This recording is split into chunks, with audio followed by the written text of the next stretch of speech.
आज हम सन 1949 ईस्वी की चीनी क्रांति इसके बारे में समझेंगे कि सन 1949 ईस्वी में चीनी क्रांति की क्या मतलब पृष्ठभूमि रही और चीन में इस क्रांति को क्यों बढ़ावा मिला, उन बिंदुओं को हम समझेंगे विस्तार से। पृष्ठभूमि पहले जानेंगे कुओमिंगतांग में विभाजन, फिर साम्यवाद दल का उदय और विकास, चांग द्वारा साम्यवादियों का विरोध, चीन में साम्यवादियों का प्रसार, साम्यवादियों के दमन का प्रयास, चीन में गृह युद्ध की स्थिति और कुओमिंगतांग और साम्यवादियों में समझौता। इन बिंदुओं को विस्तार से हम समझेंगे चीन की क्रांति के अंतर्गत 1949 में जो चीन में क्रांति हुई उसको। तो पृष्ठभूमि में देखें तो डॉक्टर सन्यास सेन के प्रयासों से चीन में क्रांति 1911 ईस्वी में संपन्न हुई, जिसमें डॉक्टर सन्यास सेन का अपना विशेष योगदान रहा। किंतु उनके पद त्याग के पश्चात युआन शिकाई ने स्वेच्छाचारी शासन स्थापित करने का प्रयास किया। डॉक्टर सन्यास सेन ने अपने तीनों सिद्धांतों के आधार पर चीन का पुनर्निर्माण करने का प्रयास किया था। तो चांग शेक जो थे वो क्या थे, युआन शिकाई ये स्वेच्छाचारी शासन स्थापित करना चाहते थे, जबकि डॉक्टर सन्यास सेन के विचार ऐसे नहीं थे।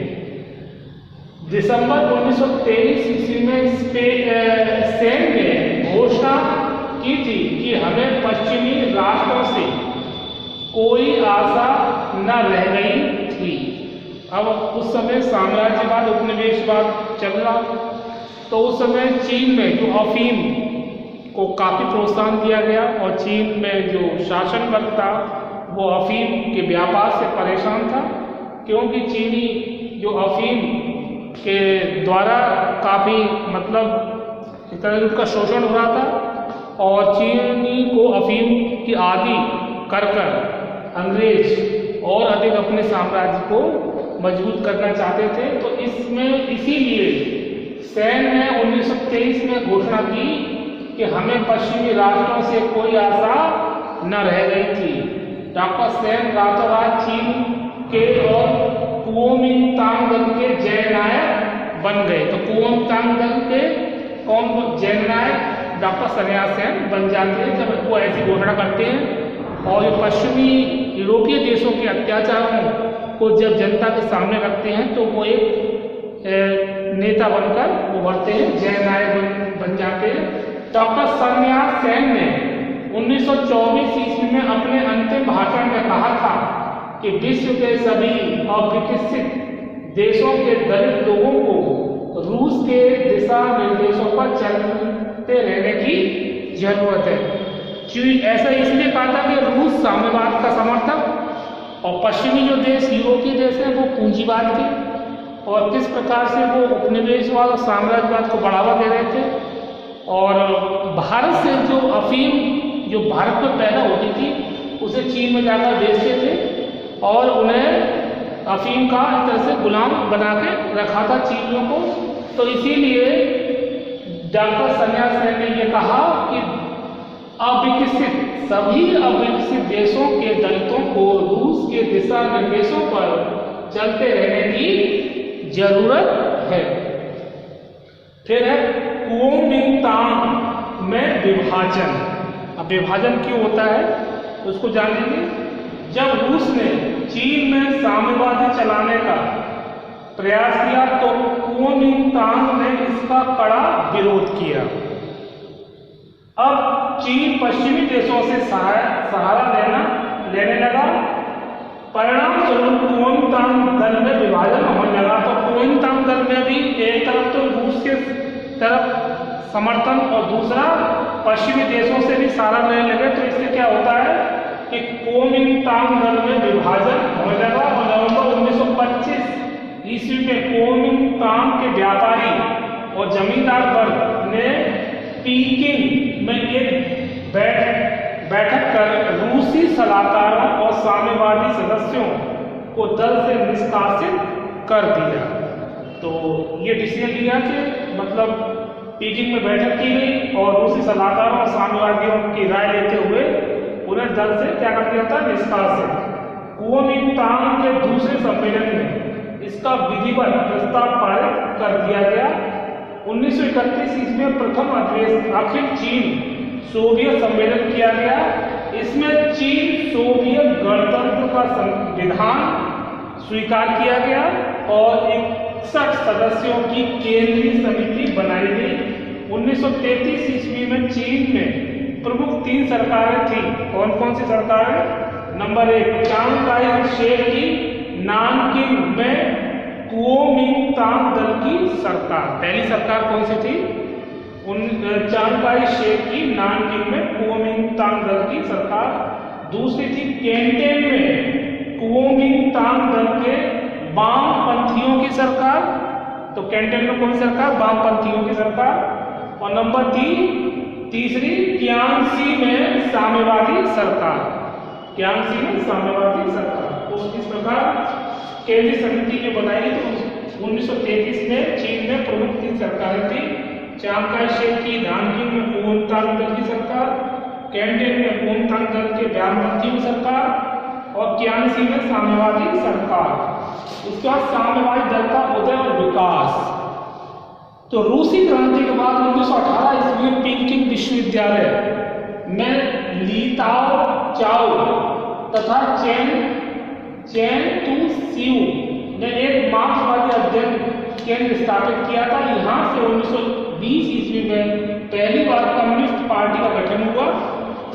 तो इस पार्टी के संस्थापकों में लियू चाओ ची और माओ से तुंग प्रमुख थे। प्रारंभ में चीन की कम्युनिस्ट पार्टी रूस की कम्युनिस्ट पार्टी के निर्देशों का अनुसरण करती रही, क्योंकि रूस ज़्यादा अनुभवी, इसीलिए उन्होंने इसको फॉलो किया। डॉक्टर सन्यास सेन साम्यवादी विचारों से अधिक प्रभावित थे। उन्होंने चीन के कुओमिंटांग दल और चीनी सेना के पुनर्गठन का कार्य आरंभ कर दिया था।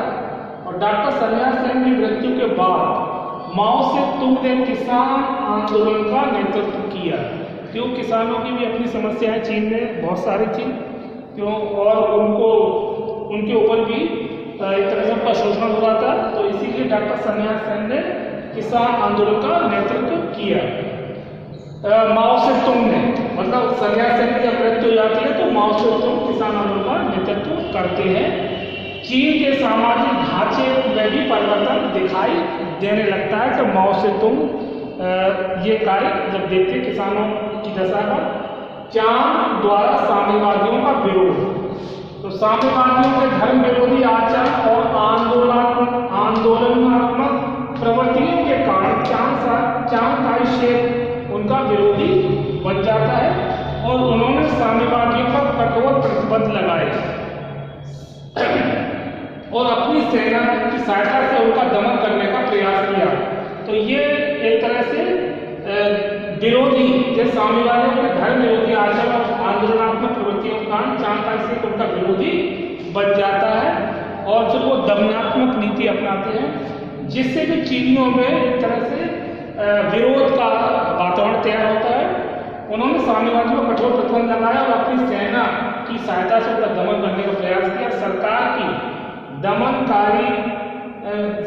दमनकारियों की नीति के बावजूद साम्यवादियों ने आत्मसमर्पण नहीं किया और ये उनकी एक तरह से ये विरोध प्रदर्शित करना था और जो चांग काई शेक उनको दबाना चाहते थे ये, लेकिन चीनियों ने इसका विरोध जारी रखा और समर्पण नहीं किया। 1927 में जब चांग ने साम्यवादियों पर कठोर प्रहार करने आरंभ कर दिए, तब साम्यवादियों ने अपनी अस्तित्व की रक्षा के लिए अपना पृथक संगठन और सरकार स्थापित करने का विचार किया।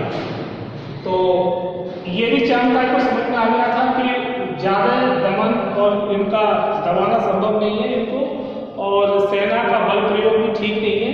तो ये साम्यवादियों ने अपनी अस्तित्व की रक्षा के लिए अपना पृथक संगठन और सरकार स्थापित करने का विचार किया। चीन में साम्यवादियों का प्रसार। साम्यवादी नेता माओ से तुंग ने यह अनुभव किया कि किसानों की समस्या में आम जनता का सहयोग मिल सकता है, अतः उसने किसानों का एक नया संगठन बनाया। उसने भूमिहीन किसानों को जमींदारों के खेतों पर अधिकार करके किसानों को भूस्वामी बनाने की घोषणा की। किसानों के माध्यम से साम्यवादी ने राष्ट्रीय आधार पर अपना कार्यक्रम प्रस्तुत भी किया।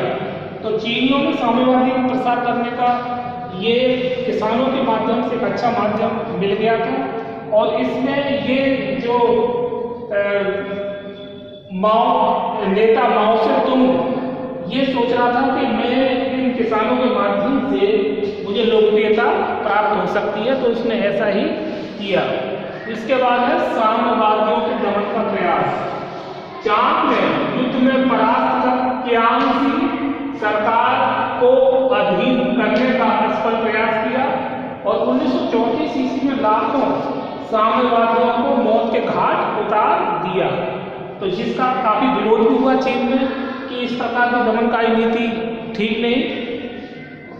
चांग में जिस ढंग से साम्यवादियों पर अत्याचार कर रहा था, उससे साम्यवादियों के लिए संभव नहीं था कि वे कियांग और उसके आसपास के क्षेत्रों पर अपना प्रभाव बनाकर रख सकें। इसी बीच 1931 में चीन ने जापान पर आक्रमण कर दिया और साम्यवादी ने इसका महाप्रस्थान 16 अक्टूबर 1934 को आरंभ किया। इस महाप्रस्थान और वीरता प्रदर्शित करने का श्रेय माओ को जाता है। तो 1931 में चीन पर जापान जब आक्रमण कर देता है तो इससे भी क्या है, विकट स्थिति पैदा हो जाती है। और 1934 में 16 अक्टूबर 1934 को महाप्रस्थान आरंभ किया जाता है। इस महाप्रस्थान में वीरता प्रदर्शित करने का श्रेय माओ को जाता है। चीन में गृह युद्ध की स्थिति। चांग साम्यवादियों से किसी भी प्रकार के समझौते के लिए तैयार नहीं था। वह संपूर्ण चीन पर कुओमिंतांग का शासन स्थापित करना चाहता था। इसी उद्देश्य को लेकर उसने अपनी सेनाएं साम्यवादियों से संघर्ष हेतु भेज दी। इन सेनाओं का प्रधान चांग हसू एलियांग था और साम्यवादी अपने चीनी भाइयों से लड़ना नहीं चाहते थे। चीन में गृह युद्ध की स्थिति बनी हुई थी, यानी सिविल वॉर की कंडीशन चीन में बनी हुई थी और चीन की सेनाएं भी साम्यवादी संघर्ष करने हेतु भेजी गई। पर ये इससे क्या चीन में और भी विस्फोटक स्थिति पैदा हो रही थी, क्योंकि शक्ति के द्वारा उनको दबाना ठीक नहीं था और इससे चीन में गृह स्थिति बिगड़ती चली गई। इसके बाद कुओमिंतांग और साम्यवादियों में समझौता। तो किन किन बातों को लेकर समझौता है, कौन कौन सी बातें थी जिसमें ये समझौता हुआ?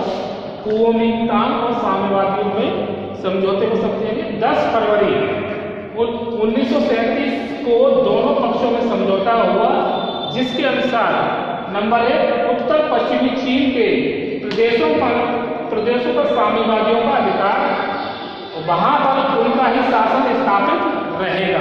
तो पहले समझौते की शर्त यह है कि उत्तर पश्चिमी चीन के प्रदेशों पर साम्यवादियों का अधिकार है और वहां पर उनका ही शासन स्थापित रहेगा। नंबर 2, इन प्रदेशों में साम्यवादियों की अपनी पृथक सत्ता रहेगी। नंबर 3, साम्यवादी सेना को चीन की राष्ट्रीय सेना का ही अंग मान लिया गया और साम्यवादी सेनापति जापान से युद्ध करते हुए महासेनापति चांग के आदेशों का पालन करेगा। साम्यवादी सेना को चीन की राष्ट्रीय सेना में 8वीं सेना का नाम दिया गया और चीन के इतिहास में यह समझौता एक महत्वपूर्ण घटना थी। तो आज हमने इस वीडियो में सन 1949 ईस्वी की चीनी क्रांति के संबंध में कुछ बिंदुओं को विस्तार से समझा। वो बिंदु थे कुओमिंतांग में विभाजन, इसका साम्यवादी दल का उदय और विकास, चांग द्वारा साम्यवादियों का विरोध, चीन में साम्यवादियों का प्रसार, साम्यवादियों के दमन का प्रयास, चीन में गृह युद्ध की स्थिति और कुओमिंगतान और साम्यवादियों में समझौता। और समझौते में क्या हुआ कि 10 फरवरी 1937 ईस्वी को दोनों पक्षों में समझौता होता है। और उसमें समझौते में क्या बात निकल के आती है? नंबर 1, उत्तर पश्चिमी चीन के प्रदेशों पर साम्यवादियों का अधिकार है और वहां पर उनका ही शासन स्थापित रहेगा। दूसरा, इन प्रदेशों में साम्यवादियों की अपनी पृथक सत्ता रहेगी। और नंबर 3, साम्यवादी सेना को चीन की राष्ट्रीय सेना का ही अंग मान लिया गया है। और साम्यवादी सेनापति जापान से युद्ध करते हुए महासेनापति चांग के आदेशों का पालन करेगा। साम्यवादी सेना को चीन की राष्ट्रीय सेना में 8वीं सेना का नाम दिया गया। चीन के इतिहास में यह समझौता एक महत्वपूर्ण घटना मानी जा सकती है। अब इससे आगे हम नेक्स्ट वीडियो में चीन से संबंधित और भी घटनाक्रम को समझेंगे। इस क्रांति से संबंधित 1949 ईस्वी की चीनी क्रांति से संबंधित और भी इसके आगे की बातों को समझेंगे विस्तार से। और इसमें हम देखते हैं चीनी क्रांति में किस प्रकार डॉक्टर सन्यास सेन का अपना विशेष योगदान था। तो आज इस वीडियो में इतना ही, इसके आगे नेक्स्ट वीडियो में ओके।